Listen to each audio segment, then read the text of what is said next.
I'm not saying GSP greased. I'm just saying he was slick. I'm a guy that has wrestled 1,000 matches at least, fought 50 times, and I practice every day in a gym. I know the difference between sweat and something else. I'm not saying GSP greased. I'm just saying he was slick.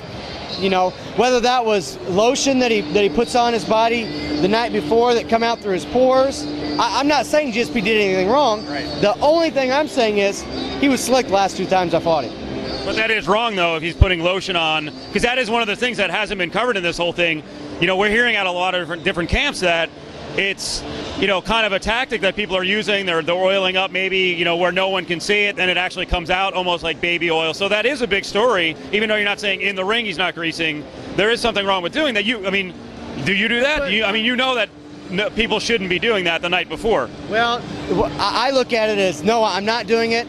I don't think it's fair, but yet if it's not in the rule books saying you can't do it, then you can do it. Yeah. So I mean, if the rule book doesn't say you can't do it, then there's no law against it. So I mean, do you think there should be? And how would it be enforced? How are you going to monitor what people do 2 days before a fight? You know what I'm saying? You just can't. So I mean, you know, unfortunately, this sport's not like boxing or football or basketball. We have to go in there and we have to touch each other.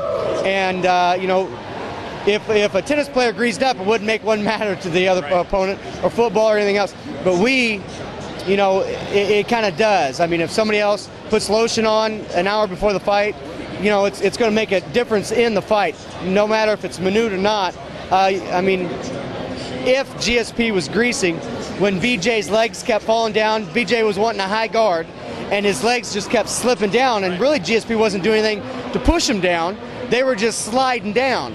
I mean, it did make a minute difference in the fight, just because BJ couldn't put his legs where he wanted them. So they said they're going to have people watching, and they're actually going to assign cut guys, so they make sure that none of that goes on. Do they need to be more vigilant during the fight, every round, in the cage? And do you think fighters on either side are going to start watching for it more? Do they have the right to complain during the match?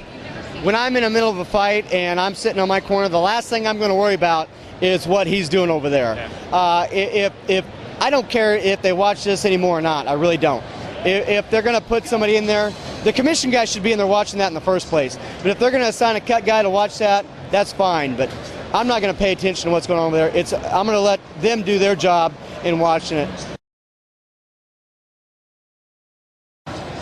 I don't know if I can answer that question. I wouldn't have come out and said it, just like I didn't do it. I mean, I went back to my locker room like Sherk did, and I said, man, that guy was just slick. Every time I grabbed him, it was just like it was. I could. Every time I grabbed GSP, I could just tell that he was just slick. That was kind of went through my mind right after I grabbed him. But I mean, that's why I didn't go out in the public, because it just looks bad. Hey, I just lost. I'm not going to try and make up excuses. I lost because GSP was a better fighter that night. I didn't lose because GSP was slick. So I mean, it just makes BJ look a little bad. He come out after a loss and said he was slick. All right. I really don't know a whole lot about it. I know guys do it. I'm not going to point any fingers at anybody. But I know I've fought guys that were more slippery than they should have been. I know what sweat feels like. I've been wrestling for 28 years. I know what sweat feels like, and I know what oil feels like, and I know there's guys that grease up. So as a fighter, I don't really know what I can do about it. You know, I mean, there's nothing I can do about it. I guess the commission's job is to somehow find a way to prevent it. Well, you know, I noticed a lot of the story turned into the Vaseline in the cage, and Phil Nurse putting Vaseline on his back, his shoulders, and his chest. And to me, I think the more I talk to you guys, maybe the issue is really being missed, and that's not the greasing that is going on that really is prevalent. It's the stuff before the fight, is it not? I know there's ways that guys can do it where they don't actually have grease on them when they fight, but as soon as you sweat, the grease comes out. There's they bathe in it or something. I really don't know. I have no idea how that works. So I know there's different things guys can do to mask it, and I really don't know how they go about it. So you said you fought guys in the past who've done it. Why didn't you make a big deal of it? I didn't say anything during the fight, so I'm not going to say anything after the fight. You know, I know I fought guys that have greased up, you know, and like I said, you know, I mean, if I don't say anything during the fight, if I don't tell the referee, look, you got to wipe him down, I'm not going to cry about it afterwards. That's just how it is. Will you do in the future, mention it in the ring or in the cage if you feel it?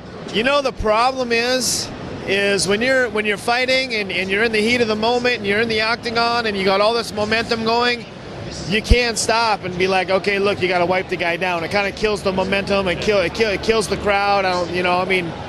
It's hard, man. You know, I mean, you get into the fighting mindset and that's all you got on your mind is fighting. So it's kind of a hard thing to do, I guess. So you really never came out officially and said anything about GSP aside from the video? No, I never really said anything about anything. You know, I mean, I'm not gonna cry about something after the fact. So.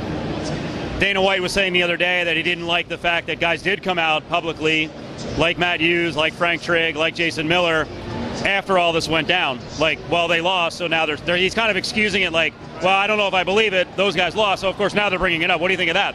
That's exactly why I'm not bringing it up.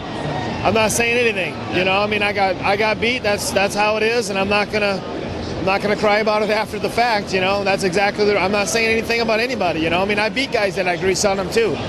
Why not say something about them? Yeah. You know what I mean? So how do you think, or what do you think of the way BJ's handled it? I really don't know how he's handling it. Is he taking it to court? I don't know. Well, there's been statement after statement after statement. He's got a really good website now, a very good multimedia website. A lot of videos. They actually put together like a 6-minute piece with some music, included your video. I mean, they've done a good job with it, but they're keeping it out there. Is that a good thing or a bad thing? Is it embarrassing for the sport? Is it embarrassing to BJ? I don't know. I'm not in BJ's shoes. I guess I kind of feel the same way about that as I did with myself. You know, I didn't say anything about it during the fight, so I'm not going to say anything about anything after the fight. And I guess I feel kind of the same way. I mean, if BJ thought that GSP had grease on him, then he should have said something to the referee. Yeah. You know, I mean, I don't know. I wasn't out there, so it's not really my place to really give my opinion on the subject. You know.